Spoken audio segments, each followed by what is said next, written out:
Assalamu alaikum everyone and welcome back to the Cloud Computing Jumpstart course। आज हमारा day 2 है और हमारा आज का एजेंडा है load balancing techniques, virtualisation, containerisation, uptime and security. So start करेंगे। सबसे पहले हम बात करेंगे लोड बैलेंसिंग टेक्निक्स की। जो एग्जांपल हम लोगों ने लास्ट टाइम डिस्कस की थी, हम उसी को फर्दर लेके चलेंगे।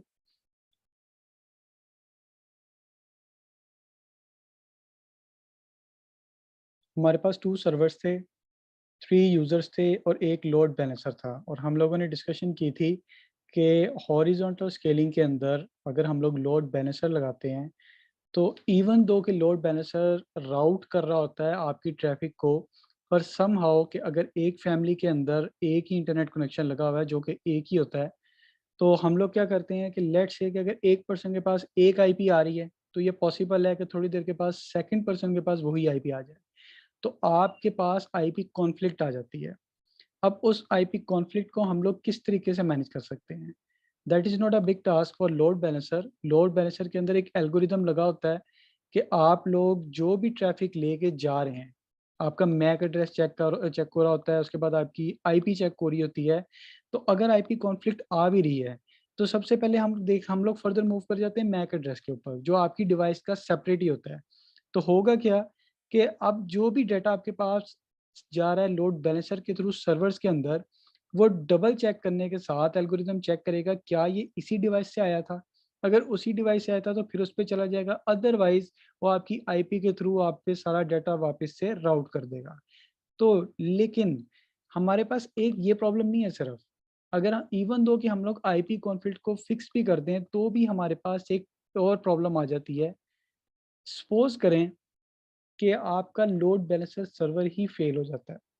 जैसे हम लोगों ने स्टार्ट में बात की थी कि सर्वर 1 फेल हो सकता है, सर्वर 2 फेल हो सकता है, बट व्हाट इफ कि लोड बैलेंसर ही फेल हो जाए, तो आपका सारा डेटा किसी ना काम का है, क्योंकि लोड बैलेंसर ने ही मैनेज किया हुआ था कि कौन सा डेटा सर्वर 1 पे जाना है, कौन सा सर्वर 2 पे जाना है। अब इस तरह की प्रॉब्लम के लिए हमारे पास क्या सॉल्यूशन है, हम उसको डिस्कस करते हैं। लेट्स से कि हमने हॉरिजॉन्टल स्केलिंग के अंदर 3 सर्वर्स डिप्लॉय किए और ये हमारा लोड बैलेंसर था। बट समहाउ किसी वजह से कोई नेचुरल डिज़ास्टर हुआ या कोई इश्यू हुआ जिसकी वजह से हमारा लोड बैलेंसर फेल हो जाता है। तो इसका सॉल्यूशन क्या है कि हम लोड बैलेंसर को हटा देंगे। रादर देन डिप्लॉय कि हम लोग एक लोड बैलेंसर को डिप्लॉय करें, हम एक की बजाय 2 लोड बैलेंसर सर्वर लगा देंगे। अब होगा क्या? एक लोड बैलेंसर हमारा प्राइमरी डिप्लॉयमेंट सर्वर हो जाएगा और सेकंड हमारा सेकेंडरी हो जाएगा। अब ये दोनों सर्वर्स आपस में हार्ट बीट शेयर कर रहे होंगे। एक मैकेनिज्म लगा होगा इनके अंदर कि प्राइमरी सर्वर बैकअप सर्वर को बता रहा होगा yes I am alive, yes I am alive. इसी तरह सेकंड सर्वर बता रहा होगा yes I am alive, yes I am alive. अब लेट्स से कि कोई नेचुरल डिजास्टर हुआ और आपका सर्वर 1 फेल हो गया है, आपका लोड बैलेंसर जो प्राइमरी काम कर रहा था वो फेल हो गया है। अब इसकी हार्ट बीट्स बैकअप सर्वर को नहीं मिलेंगी। तो बैकअप सर्वर के पास ये मैकेनिज्म लगा होगा कि वो समझ जाएगा कि जो सेकंड सर्वर है उसकी हार्ट बीट्स खत्म हो गई हैं। तो अब वो क्या करेगा, अब वो as a primary load balancer act करेगा और जो सारे फीचर्स प्राइमरी सर्वर के पास थे वो सारे बैकअप के लोड बैलेंसर सर्वर के पास चले जाएंगे। तो इस तरीके से आपका जो डेटा है वो नेचुरल डिजास्टर से बच जाएगा। अभी तक हमने जितनी भी बातचीत की वो हमने फिजिकल डाटा सेंटर की डिप्लॉयमेंट की कि हम लोग सर्वर्स को कैसे डिप्लॉय कर सकते हैं फिजिकली अपने ऑफिस के अंदर, और डिफरेंट हम लोगों ने मैकेनिज्म्स देखे, हम लोगों ने लोड बैलेंसर को डिप्लॉय किया। बट लेट्स से कि आपका बिजनेस एक्सपेंड हो रहा है, तो आप लोग मल्टीपल सिटीज़ में एक्सपेंड कर रहे हैं, तो आप लोग किस तरीके से डाटा सेंटर को डिप्लॉय करेंगे? आप लोगों को एयर कंडीशन का हिसाब लगाना है, फिर आप लोगों ने देखना है कि हमारी इलेक्ट्रिसिटी कितनी यूज़ हो रही है, फिर आपको नेटवर्क एडमिन्स चाहिए, आपको सर्वर एडमिनिस्ट्रेटर्स चाहिए, उसके बाद आपको सिक्योरिटी प्रोफेशनल्स चाहिए जो कि आपकी फायरवॉल को या आपके सर्वर को किसी तरीके से सिक्योर कर सकें। तो आप लोग अपने बिज़नेस के साथ, जैसा कि मैंने पहले डिस्कस किया था, कि हम क्लाउड कंप्यूटिंग में सबसे इम्पोर्टेंट चीज़ है कॉस्ट। कि आप लोग क्यों इस डाटा सेंटर की तरफ जाएँगे जब ऑलरेडी क्लाउड सर्विस प्रोवाइडर्स हमें पे पर क्लिक पे पर क्लिक, यानी आपके एक क्लिक पर आपको आपका सर्वर मिल जाएगा जो कि सिक्योर भी होगा। वहाँ पे ऑलरेडी हमारे पास रैम्स भी होंगी, हमें कोई ताने-शाने लगाने की ज़रूरत नहीं है, हमें किसी किस्म का डाटा सेंटर नहीं चाहिए, हमें एयर कंडीशनिंग नहीं चाहिए। तो हम लोग मूव करेंगे क्लाउड कंप्यूटिंग के अंदर। यहाँ पे हमारे पास एक टर्म आती है वर्चुअलाइज़ेशन। सो बेसिकली क्या है ये वर्चुअलाइज़ेशन? हमारे पास एक पिक्चर है जो हमें डिफाइन करेगी कि वर्चुअलाइजेशन है क्या। यहाँ पे जो सबसे बॉटम लेयर है हमारे पास, दैट इज इंफ्रास्ट्रक्चर। इंफ्रास्ट्रक्चर हमारा फिजिकल हार्डवेयर है, आपका पीसी, आपका मैक, आपका जो भी आप लोग लैपटॉप्स यूज कर रहे हैं, ये हमारा इंफ्रास्ट्रक्चर है। अब हम बात करेंगे what is hypervisor. So basically कुछ सॉफ्टवेयर हैं जो हमें वर्चुअलाइजेशन प्लेटफॉर्म प्रोवाइड करते हैं, वो हमारे हैं hypervisor, just like VMware workstation, VMware player, virtual box. अब ये होता क्या है, वर्चुअल मशीन्स जिस वक्त हम लोग बनाते हैं VMware सॉफ्टवेयर की अगर हम लोग एग्जांपल ले लें, तो VMware में हम लोग क्या करते हैं कि आपके एक सिस्टम के अंदर, जैसे हम लोग विंडोज ऑपरेटिंग सिस्टम लेट से यूज कर रहे हैं, तो हम लोगों ने अंदर एक सॉफ्टवेयर डाउनलोड कर लेना है VMware वर्कस्टेशन। अब उसके अंदर हम लोग मल्टीपल ऑपरेटिंग सिस्टम चला सकते हैं, यानी कि विंडोज़ के अंदर विंडोज़। हम लोग विंडोज़ चला सकते हैं, हम लोग मैक इंस्टॉल कर सकते हैं, हम लोग लाइनक्स डिप्लॉय कर सकते हैं। इसी तरीके से लाइनक्स के मल्टीपल फ्लेवर्स हैं।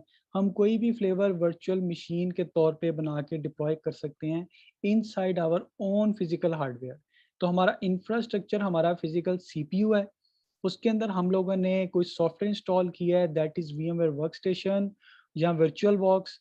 और उसके अंदर हम लोग कोई भी गेस्ट ऑपरेटिंग सिस्टम इंस्टॉल कर सकते हैं और उसके अंदर हम लोग मल्टीपल एप्लीकेशन इंस्टॉल कर सकते हैं। So this is all virtualisation.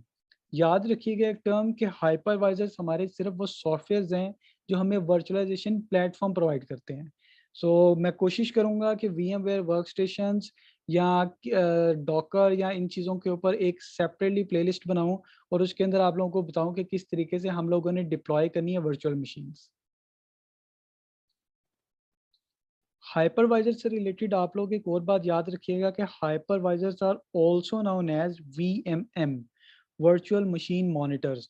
तो अगर आप लोग कोई आर्टिकल वगैरह लिख रहे हैं, आप लोग सर्वे कर रहे हैं, सर्वे आर्टिकल्स लिख रहे हैं, तो आप लोग याद रखिएगा कि जहाँ भी वर्चुअल मशीन मॉनिटर्स की बात हो रही हो या हाइपरवाइजर्स की बात हो रही हो, तो वो पर्टिकुलरली एक ऐसा प्लेटफॉर्म होगा, एक ऐसा सॉफ्टवेयर होगा जिसके थ्रू हमारे गेस्ट ऑपरेटिंग सिस्टम इंस्टॉल किए गए होंगे।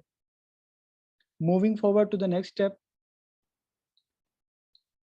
अच्छा, वर्चुअलाइजेशन का एक अमेजिंग फीचर ये है कि लेट से आपने एक सर्वर बाय किया है और आप लोगों ने इसमें हाइपरवाइजर्स को इंस्टॉल कर लिया है, तो अब आप लोग एक ही सर्वर को मल्टीपल जगह पे रेंट आउट कर सकते हैं, क्योंकि आप लोग मल्टीपल वर्चुअल मशीन्स बना सकते हैं उसके अंदर। तो रादर देन कि आप लोग सर्वर को अगर रेंट आउट करना चाह रहे हैं, तो एक ही वेबसाइट को या एक ही यूज़र को, एक ही क्लाइंट को रेंट आउट करें, आप लोग उसमें हाइपरवाइजर्स या वर्चुअल मशीन मॉनिटर्स को इंस्टॉल करें, डिफरेंट वर्चुअल मशीन्स डिप्लॉय करें बेस्ड अपॉन के आपके पास स्पेसिफिकेशंस क्या हैं, कितनी रैम है, कितनी हार्ड डिस्क है, उस तरीके से आप लोग डिप्लॉय करते हैं सेपरेटली। और फिर जितने यूजर्स हैं उनके मुताबिक आप लोग उसको रेंट आउट कर सकते हैं। तो moving forward to the next step, क्योंकि चीज़ें सिर्फ वर्चुअलाइजेशन पे रुक नहीं जाती, हमारे पास एक और टर्म आती है कंटेनराइजेशन। तो अब हम बात करेंगे कि what is containerisation. Containerisation basically virtualisation की लाइटर वर्जन है। वर्चुअलाइजेशन का जो लाइटर वर्जन है उसको हम कंटेनराइजेशन कहते हैं, लेकिन इसकी पिक्चर थोड़ी सी डिफरेंट है। अब हम लोग बात करेंगे कि कंटेनराइजेशन होती क्या है। सबसे पहले इंफ्रास्ट्रक्चर, जस्ट लाइक वर्चुअलाइजेशन, ये भी हमारा बेस सिस्टम होगा, लैपटॉप, पीसी, मैक, व्हाटएवर। उसके बाद ऑपरेटिंग सिस्टम, जो होस्ट ऑपरेटिंग सिस्टम है, यहाँ पे हम लोग कोई भी ऑपरेटिंग सिस्टम इंस्टॉल करेंगे। जैसे कि हम लोगों ने अपने लैपटॉप के ऊपर लेट से विंडोज 7 या विंडोज 8.1 को इंस्टॉल कर लिया। अब इसके बाद आ जाते हैं डॉकर। डॉकर यहाँ पे एक टर्म है, जैसे कि वर्चुअलाइजेशन में हम लोग हाइपरवाइजर्स को इंस्टॉल करे थे, यहाँ पे हम लोग एक ही सॉफ्टवेयर को इंस्टॉल करें, दैट इज कॉल्ड डॉकर। और इस डॉकर के जरिए हो क्या रहा है, डॉकर हमें अलाउ करते हैं कि हम एक ही सॉफ्टवेयर पे यानी डॉकर के ऊपर मल्टीपल एप्लीकेशंस को इंस्टॉल कर दें।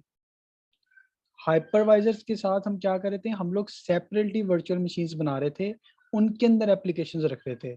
यहाँ पे क्या हो रहा है कि डॉकर के अंदर हम लोग एक ही डॉकर सॉफ्टवेयर के ऊपर मल्टीपल एप्लीकेशन इंस्टॉल कर रहे हैं और वो हमारी सैंड बॉक्स में है। सैंड बॉक्स मीन्स कि कोई भी जो एप्लीकेशन है उसका डेटा एक दूसरे के साथ कॉन्फ्लिक्ट नहीं करेगा। अब इसका सबसे ज़्यादा बेनिफिट हमें ये होगा कि हम लोग डॉकर के ऊपर मल्टीपल वेबसाइट्स होस्ट कर सकते हैं, मल्टीपल एप्लीकेशंस हम लोग डिप्लॉय कर सकते हैं। तो ये सब चीज़ें पॉसिबल हैं डॉकर के ज़रिए। अच्छा, हमारा गोल सिर्फ स्केलेबिलिटी नहीं है। अभी तक हम लोगों ने जितना भी काम किया, हम लोगों ने सर्वर्स को स्केल किया है। हम लोगों ने उसकी रैम इंक्रीज़ की है, हमने फिज़िबिलिटी इंक्रीज़ की है कि हम लोग किस तरीके से ऑप्टिमल सॉल्यूशंस हासिल कर सकते हैं क्लाउड कंप्यूटिंग के ज़रिए। पर इसके साथ एक और इम्पोर्टेंट चीज़ है कि स्केलेबिलिटी के साथ हम लोगों ने अवेलेबिलिटी को भी देखना है। जस्ट लाइक दैट यहाँ पे हमारे पास एक टर्म आती है अप टाइम।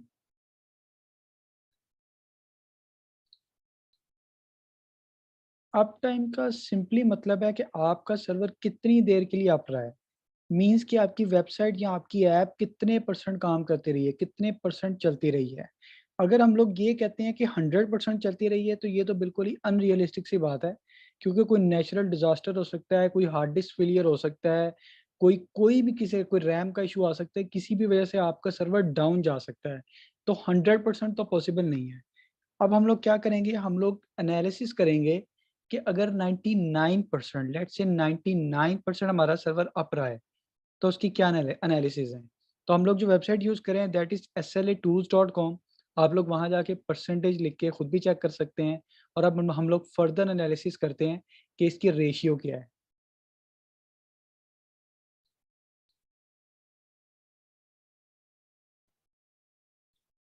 ऑलराइट, तो हमारे पास ये कुछ एनालिसिस हैं जो कि वेबसाइट आपको पहले बताई है SLAtools.com। उस पे हम लोगों ने लिखा 99 परसेंटेज। तो अब आप लोग यहाँ पे एक चीज़ गौर करें, अगर हमारा सर्वर 99% अप रहा है, तो इसका मतलब है कि डेली वो 14 मिनट्स 24 सेकंड्स के लिए डाउन रहा है। यानी कि हमारी वेबसाइट या हमारी एप्लीकेशन की जो सर्विसेज थी, वो पर डे 14 मिनट्स 24 सेकंड्स के लिए डाउन गई हैं। वीकली एनालिसिस करें तो 1 घंटा 40 मिनट 48 सेकंड्स के लिए डाउन गई हैं।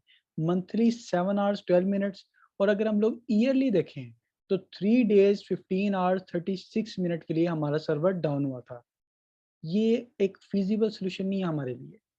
क्योंकि 99% पे भी हम लोग पर ईयर देखा जाए तो हमारी सर्विसेज जो हैं वो 3 डेज़ 15 आवर्स और 36 मिनट्स के लिए डाउन हो रही हैं। तो अब हम लोग क्या करेंगे? हम लोग यहाँ पे 99% की बजाय हम लोग इसको स्केल अप करेंगे 99.9% पे। अब 99.9% एनालिसिस पे हम लोग देखें कि क्या डिफरेंस आया है। डेली हमारा जो सर्वर था, हमारी जो एप्लीकेशन थी, हमारी जो वेबसाइट थी, वो 1 मिनट 26 सेकंड के लिए डाउन गई। वीकली 10 मिनट्स 5 सेकंड्स के लिए, मंथली 43 मिनट्स 12 सेकंड्स के लिए और ईयरली देखा जाए तो 8 आवर्स 45 मिनट्स 36 सेकंड्स के लिए डाउन हुई है। It's not a big deal actually कि अगर हम लोग सिर्फ कोई ऐसी सर्विसेज जैसे कोई आईटी सपोर्ट, हम लोग थिंक इनोवेटिव की एग्जांपल लेते हैं कि थिंक इनोवेटिव की जो वेबसाइट है, वहाँ से आप लोग कोई खास इंटरेक्शन नहीं कर रहे, सिर्फ आप लोग हमारी सर्विसेज देख रहे हैं, हमारे साथ हमारी कोटेशंस ले रहे हैं या हमारे साथ अपना सिर्फ और सिर्फ ड्राफ्ट वगैरह शेयर कर रहे हैं, अपनी रिक्वायरमेंट शेयर कर रहे हैं। तो वो आप लोग ईमेल्स के थ्रू यानी कि कोलैबोरेट कर सकते हैं। अगर फॉर एग्जांपल 8 आवर्स के लिए पर ईयर यानी 1 साल में 8 घंटे के लिए हमारी साइट डाउन भी चली जाए, तो हमें इतना बड़ा इश्यू नहीं है। But on the other hand, let's say कि अगर फेसबुक 8 घंटे के लिए साल में डाउन जाती है, फेसबुक का जो यूज़र है वो अप्रॉक्सिमेटली 2.6 बिलियन है। 2.6 बिलियन यूज़र में से अगर उसका हाफ भी हम कर लें, तो 1 बिलियन यूज़र भी अगर उस टाइम पे फेसबुक यूज़ कर रहा होगा, तो उसकी एंगेजमेंट में इश्यू आएगा। वो लोग सपोर्ट पे जाएँगे, फेसबुक को कंप्लेन करेंगे। ऑन द अदर हैंड यही सीन व्हाट्सएप के साथ है, यही लिंक्डइन के साथ है, ट्विटर के साथ है। मीन्स कि आपकी वेबसाइट पे जितनी ट्रैफ़िक है, उतना ज़्यादा इफ़ेक्ट करेगा आपके नंबर ऑफ नाइन्स। 99 पे रेशियो कुछ और थी, 99.9% पे कम है बट स्टिल ऑप्टिमल नहीं है। अगर कोई माइनर सी वेबसाइट है, सपोर्ट वेबसाइट है या कोई नॉर्मल सर्विसेज से रिलेटेड है या कोई ब्लॉग है, तो उस पे इतना मैटर नहीं करता। लेकिन अगर कोई सोशल नेटवर्क्स हैं या कोई ऐसी वेबसाइट है जिस पे रेगुलर ट्रैफिक आ रही है, तो दीज़ थिंग्स मैटर। अब हमने हमने करना क्या है यहाँ पे? We need to increase the number of nines, 99.999999। तो हम लोग ये किस तरह कर सकते हैं? हमारे पास एक सॉल्यूशन है इसके लिए जो कि बहुत बेस्ट सॉल्यूशन है। नंबर ऑफ नाइन्स को इंक्रीज करने के लिए जो हमारे पास सॉल्यूशन है वो ये कि हमें रिडंडेंसी चाहिए, विच मीन्स कि हमने जो कुछ भी आज पढ़ा है हमने उसको डिप्लॉय करना है, लेकिन एक जगह पे नहीं, एक डाटा सेंटर पे नहीं, बल्कि मल्टीपल सिटीज में, मल्टीपल कॉन्टिनेंट्स में, मल्टीपल कंट्रीज में। लेट्स से कि थिंक इनोवेटिव का एक डाटा सेंटर लाहौर के अंदर है, तो लाहौर में अगर डाटा सेंटर फेल भी होता है तो वो कोलैबोरेट करेगा कराची के डाटा सेंटर के साथ। तो हमारी वेबसाइट की जो अप टाइम है वो चंद मिली सेकेंड्स में इफेक्ट होगा, लेकिन फिर भी 99 पॉइंट लेट्स से 99998 ये रेशियो आ जाएगी कि जो एक डाटा सेंटर से दूसरे डाटा सेंटर में स्विचिंग का टाइम है सिर्फ वो हमारा डाउन टाइम होगा। तो विच मीन्स कि हम लोगों को मल्टीपल जगह के ऊपर अपने डाटा सेंटर को डिप्लॉय करना है। यहाँ पे एक सबसे इंपॉर्टेंट चीज आ जाती है और वो आ जाती है सिक्योरिटी। क्योंकि अब हम लोगों ने मल्टीपल जगह पे अपने सर्वर्स को डिप्लॉय करना है तो वी नीड सिक्योरिटी।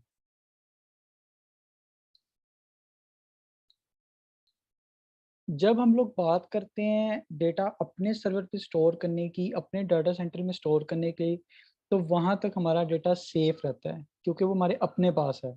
लेकिन जिस वक्त हम लोग बात करते हैं क्लाउड की, तो क्लाउड का मतलब ये है कि हम लोग ने अपने डाटा किसी के और के सर्वर पे सेव करना है।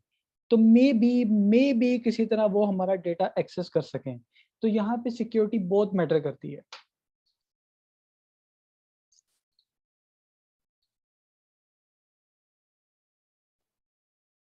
अकॉर्डिंग टू अ सर्वे 39% लोगों ने कहा कि क्लाउड का जो डेटा है वो सिक्योर है। 35.3% लोगों ने कहा कि जो क्लाउड का डेटा है वो सिक्योर नहीं है। और 25.7% लोगों ने कहा कि हम लोग अनश्योर हैं। विच मीन्स के मल्टीपल रिव्यूज हैं। But but according to me data किसी हद तक सिक्योर नहीं है। डेटा किसी हद तक सिक्योर नहीं है क्योंकि आप लोग मेजोरिटी रिव्यूज देखें तो 35.3% कह रहे हैं कि नहीं और 25.7% अनश्योर है। अब यहाँ पे हम लोग फिर भी कहेंगे कि हम लोग क्लाउड की तरफ क्यों मूव करें जबकि हमारा डेटा सिक्योर नहीं है। तो it depends upon the business nature. आप लोग किस किस्म का बिजनेस कर रहे हैं। हमें समटाइम्स इविल वेज को पिक करना पड़ता है, शैतानी रास्ते कई दफ़ा चूज करने पड़ते हैं। But what is the reason? आप देखें कि सिक्योरिटी में अगर हम लोग सिर्फ और सिर्फ जैसे कि हम थिंक इनोवेटिव की अगेन एग्जांपल लेंगे, तो हम लोग सिर्फ आईटी सर्विसेज को प्रोवाइड करने के लिए एक वेबसाइट बनाई है फ्रंट एंड के लिए।